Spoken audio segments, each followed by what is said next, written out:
Lors d'un arrêt au feu rouge, il faut se mettre au point mort.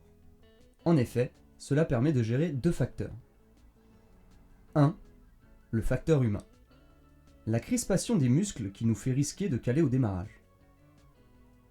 2. Le facteur mécanique. L'usure prématurée de la butée d'embrayage qui lutte contre des ressorts si l'on reste appuyé sur la pédale.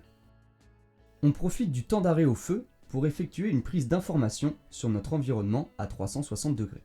Cette prise d'information s'effectue d'une façon méthodique sur 4 éléments. 1. Il faut localiser tous les piétons et en priorité les enfants, les personnes âgées et les personnes au téléphone. En effet, ces types de piétons sont plus susceptibles d'adopter un comportement irrationnel, voire dangereux. De même, en cas de pluie, tous les piétons deviennent imprévisibles, se mettent à courir sans faire attention juste pour éviter quelques gouttes de pluie.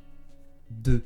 Localiser tous les deux roues autour du véhicule, vélo, scooter, moto. 3.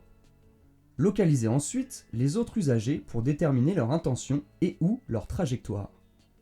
Par exemple, un véhicule qui se serait mal positionné dans sa voie et qui voudrait se rabattre sur la nôtre. 4. Anticiper notre propre trajectoire. Par exemple, dans ce cas précis, je vais devoir faire un écart de trajectoire à cause du poids lourd stationné comme ceci.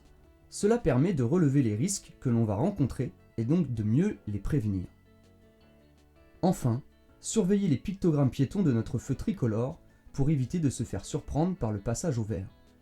Lorsque notre pictogramme piéton passe au rouge, on sait que notre feu va bientôt passer au vert. On peut donc enclencher la première pour se préparer à redémarrer.